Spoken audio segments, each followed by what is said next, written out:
আসসালামু আলাইকুম বন্ধুরা, কেমন আছেন সবাই? আশা করি সবাই ভালো আছেন, সুস্থ আছেন। আলহামদুলিল্লাহ, আমরাও খুব ভালো আছি, সুস্থ আছি।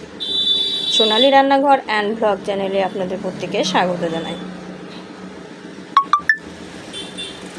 আজকে আমি মজাদার একটা জেলি আচার রেসিপি নিয়ে চলে এসেছি। এটা হচ্ছে তেঁতুলের জেলি আচার রেসিপি। দেখেই বুঝতে পারছেন যে কতটা থিকনেস জেলি জেলি হয়েছে। এটা কিন্তু ঠান্ডা হওয়ার পরে আরও জেলি হয়ে যাবে। তো চলুন দেখে নেওয়া যাক আজকের রেসিপিটা কিভাবে তৈরি করেছি। এটা যেহেতু তেঁতুলের জেলি আচার রেসিপি, তার জন্য কিন্তু প্রথমেই লাগছে তেঁতুল।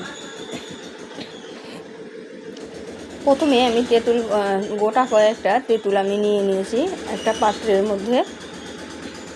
তারপরে তেঁতুলের খোসাগুলো আমি ছাড়িয়ে নিচ্ছি। সবগুলো তেঁতুলের খোসা আমি সুন্দরভাবে ছাড়িয়ে নেব, তারপরে আপনাদের সঙ্গে শেয়ার করব। যেহেতু একা হাতে কাজ করি, তাই সবগুলো খোসা ছাড়ানো দেখাতে পারবো না, তাই একটা ছাড়িয়ে দেখিয়ে দিলাম। এইভাবে কিন্তু সবাই খোসাগুলো প্রথমে ছাড়িয়ে নেবেন। তো দেখুন কত সুন্দর একদম পাকা তেঁতুল। এটা হাফ কাঁচা তেঁতুল দিয়েও তৈরি করা যায়, কিন্তু ওইটা একটু বেশি টক হয়, আর এই পাকা তেঁতুলে বেশি সুন্দর হয়, একদম টক মিষ্টি হয়। তো দেখতেই পাচ্ছেন সুন্দরভাবে খোসাগুলো আমি ছাড়িয়ে নিলাম। এই তো খোসাগুলো আমার ছাড়া হচ্ছে।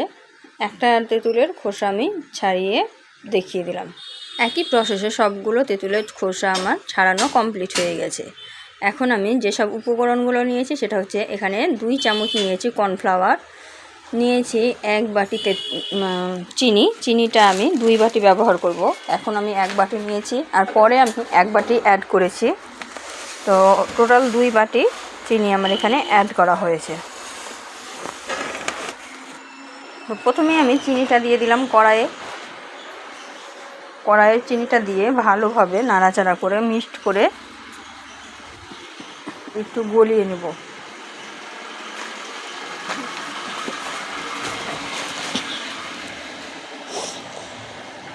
দেখতেই পাচ্ছেন এখানে আমি 1 বাটি চিনি দিয়েছি, আর 1 বাটি চিনির জন্য কিন্তু 1 বাটি জল ব্যবহার করেছি, আর এখানে সামান্য পরিমাণে লবণ ব্যবহার করেছি। এখন একটু কালারিং করার জন্য, এখানে একটু ঝাল ঝাল করার জন্য প্রথমে আমি লঙ্কা গুঁড়ো দিয়ে দিলাম।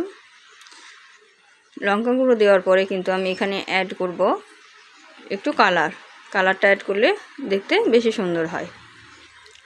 আর লঙ্কা গুঁড়োটাও অ্যাড করেছি যাতে করে একটু ঝাল ঝাল হয়, খেতে ভালো লাগে তার জন্য। তো এই তো আমি একটু কালার অ্যাড করে দিলাম। এখন আমি নাড়াচাড়া করে কালারটাকে মিক্সড করে নেব।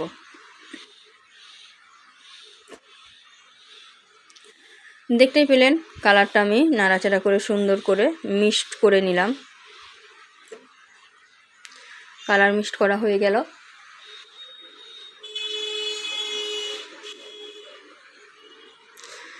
এখন আমি এর মধ্যে তেঁতুলগুলো অ্যাড করে দেব। তো এই তো তেঁতুলগুলো অ্যাড করে দিলাম। তেঁতুলটা অ্যাড করে ভালোভাবে নাড়াচাড়া করে সিদ্ধ করে নেব। তেঁতুলটা ভালোভাবে সিদ্ধ করে নিতে হবে। তেঁতুলের যে পাল্পগুলো আছে সিদ্ধ হলে কিন্তু জলের সঙ্গে মিক্সড হয়ে যাবে, আর একদম জেলির আকার ধারণ করবে। আর তেঁতুলের পাল্পটাকে জেলি তৈরি করতে গেলে কিন্তু অবশ্যই কর্নফ্লাওয়ার দিতে হবে। কর্নফ্লাওয়ার না থাকলে কিন্তু একটু ময়দাও ব্যবহার করতে পারেন। দেখুন তেঁতুলের জলে দিয়ে তেঁতুলটা দেওয়ার পরে কিন্তু সুন্দরভাবে ফুটতে শুরু করেছে।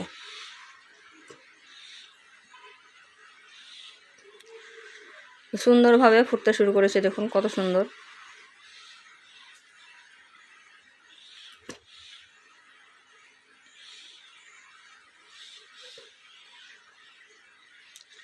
সুন্দরভাবে কিন্তু আমি নাড়াচাড়া করে দিচ্ছি, আর এইভাবে নাড়াচাড়া করে দিলে কিন্তু আস্তে আস্তে তেঁতুল থেকে তেঁতুলের পাল্পগুলো খুলে সুন্দরভাবে মিক্সড হয়ে যাবে। এই তো একদম ফুটতে শুরু করেছে। এই পর্যায়ে কিন্তু আমি আর 1 বাটি চিনি অ্যাড করে দিলাম। টোটালি আমি 2 বাটি চিনি অ্যাড করেছি। তেঁতুল যেহেতু অনেক টক হয়, তো টক মিষ্টি একটা স্বাদ আনার জন্যই আমি এভাবে অ্যাড করেছি। চিনিটা গলে যাওয়া পর্যন্ত আমি অপেক্ষা করব আর ভালোভাবে ফুটতে দেব। চিনিটা দেওয়ার কারণে কিন্তু তেঁতুলের পাল্পটা অনেকটা পাতলা হয়ে যাবে, যেহেতু চিনিটা গলবে তো অনেকটা পাতলা হয়ে যাবে। এই তেঁতুলের মধ্যে যে জলটা থাকবে সেই জলটা কিন্তু সম্পূর্ণভাবে কমিয়ে দিতে হবে। তার জন্য অনবরত নাড়াচাড়া করে মিক্সড করে করে কমাতে হবে। দেখুন তেঁতুলের অনেক ফুটে গেছে। এখন আমি কিন্তু আগে থেকে গুলে রাখা সেই কর্নফ্লাওয়ারটা দিয়ে দিলাম, দিয়ে নাড়াচাড়া করে নিচ্ছি। এটা কিন্তু অনবরত নাড়াচাড়া করতে হবে, না হলে কিন্তু তলায় লেগে যাবে, তখন কিন্তু দলা দলা ভাব হয়ে যাবে, খেতে ভালো লাগবে না। আর এই জেলিটা একদম স্মুথ হবে, তবেই কিন্তু খুব সুন্দর হবে, খেতেও ভালো লাগবে। তো দেখুন সুন্দরভাবে কিন্তু আমরা মিক্সড করে নিচ্ছি। সুন্দরভাবে মিক্সড হয়ে গেল। এখন এটাকে ফুটতে দেব, যত ফুটবে তত ঘন হবে। এখন কিন্তু খুব পাতলা আছে, এটাই যখন ফুটবে তখন কিন্তু অনেকটা ঘন হয়ে যাবে। সেটা কিন্তু আপনারা কিছুক্ষণ দেখলেই বুঝতে পারবেন যে অনেকটা ঘন হয়ে যাচ্ছে। যেমন যেমন গরম হবে তেমন তেমন ঘন হতে শুরু করবে। দেখুন ফুটতে শুরু করেছে, সামান্য সামান্য ফুটতে শুরু করেছে। এটা কিন্তু দাঁড়ালে চলবে না, অনবরত নাড়াচাড়া করতে হবে, একটু ধৈর্য নিয়ে করতে হবে। খুব বেশি সময় লাগে না, কর্নফ্লাওয়ারটা দেওয়ার পরে পরেই একটুর মধ্যেই হয়ে যায়, 5 থেকে 6 মিনিটের মধ্যেই একদম রেডি হয়ে যায়। যেহেতু আমি এটা স্টোর করব তাই একটু বেশি নাড়াচাড়া করব, আর হালকা আঁচে করছি। যদি এর আঁচটা বাড়িয়ে দেন তাহলে কিন্তু খুব তাড়াতাড়ি ঘন হয়ে যাবে, তখন কিন্তু অত ভালো হবে না। তাই আঁচটাকে কিন্তু হালকা রেখেই কাজটা করতে হবে। কালারটা কত সুন্দর আসছে শুধু দেখেন। আমি কিন্তু অনবরত নাড়াচাড়া করছি, তবুও কিন্তু ফুটছে। দেখুন কিছুক্ষণ পরে কিন্তু এটা এতটাই গাঢ় হতে লাগবে যে চারিদিকে ছিটতে শুরু করবে। দেখুন একদম টকবক করে ফুটতে শুরু করেছে, আর কালারটাও একদম অনেক সুন্দর এসেছে।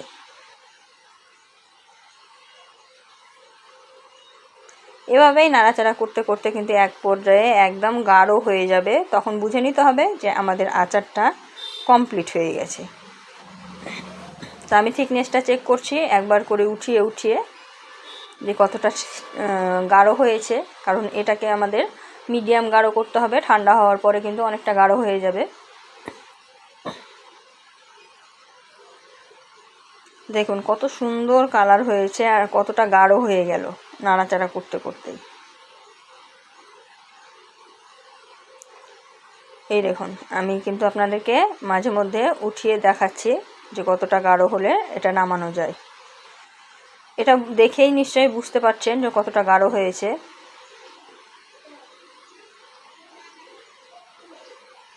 আমি আর কিছুক্ষণ নাড়াচাড়া করেই কিন্তু এটা গ্যাসের আঁচটা বন্ধ করে দেব, তারপরে ঠান্ডা করে নিয়ে তারপরে কিন্তু স্টোর করব। এটা সব সময় ঠান্ডা করে কাঁচের বয়মে স্টোর করবেন, তাহলে কিন্তু অনেক দিন যাবত আপনারা খেতে পারবেন।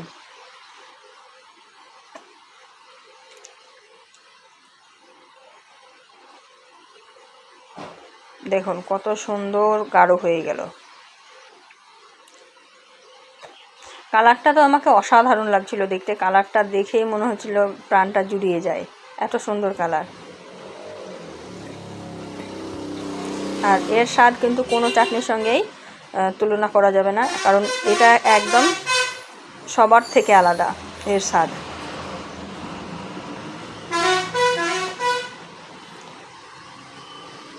ভিডিওটা আমি স্পিড বাড়াইনি, কারণ হচ্ছে যাতে দেখে শিখতে পারে। কারণ আমরা এই সাধারণ জিনিসগুলোই কিন্তু যদি এরকমভাবে তৈরি করে খাই কিন্তু অসাধারণ স্বাদ হয়, আর আমরা এটা কিন্তু সবাই বুঝতে পারি না, তার জন্য কিন্তু বানাতে পারি না। তার জন্য আমি এটা ভালোভাবে দেখানোর চেষ্টা করেছি যাতে দেখে কেউ শিখতে পারে। তার জন্যই কিন্তু আমি স্পিডটা বাড়াইনি, যতটুকু সময় লেগেছে ততটুকুই করে দেখিয়েছি। তো দেখুন আমার প্রায় কমপ্লিট হয়ে গেল, এবার আমি বন্ধ করে দিয়েছি। এখন আমি এটাকে ঠান্ডা করে নেব। তো ঠান্ডা করে নেওয়ার পরে এরকম হয়েছে, দেখুন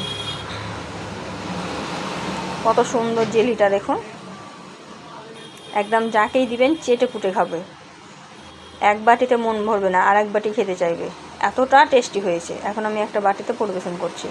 এটা কিন্তু ফ্রিজে রাখার পর অনেকটা জমে যাবে। তো বাটির মধ্যে আমি পরিবেশন করে দেখালাম, দেখুন কত সুন্দর হয়েছে। এখন আমি একটা কাঁচের বয়াম নিয়েছি, আর বয়ামটাকে ভালোভাবে ধুয়ে পরিষ্কার করে মুছে একদম শুকনো করে নিয়েছি। আর এখন আমি কাঁচের বয়ামের মধ্যে জেলিটাকে ভরে দিচ্ছি।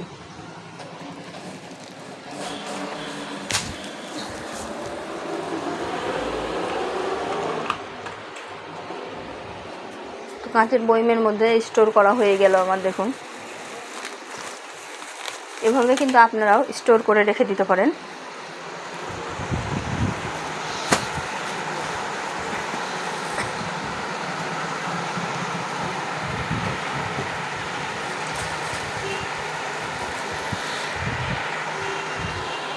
বন্ধুরা, ভিডিওটা কেমন লাগলো একটু কমেন্টে জানাবেন, আর যদি ভালো লেগে থাকে অবশ্যই লাইক শেয়ার কমেন্ট করে দিবেন।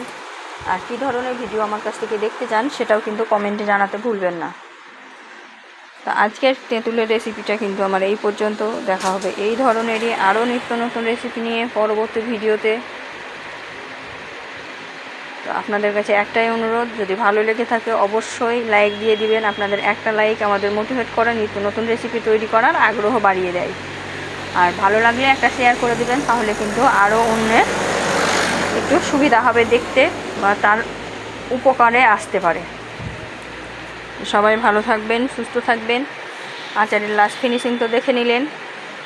সবাই ভালো থাকবেন, সুস্থ থাকবেন, আর আমার জন্য বেশি বেশি করে একটু দোয়া করবেন যাতে আমি আমার লক্ষ্যে পৌঁছাতে পারি।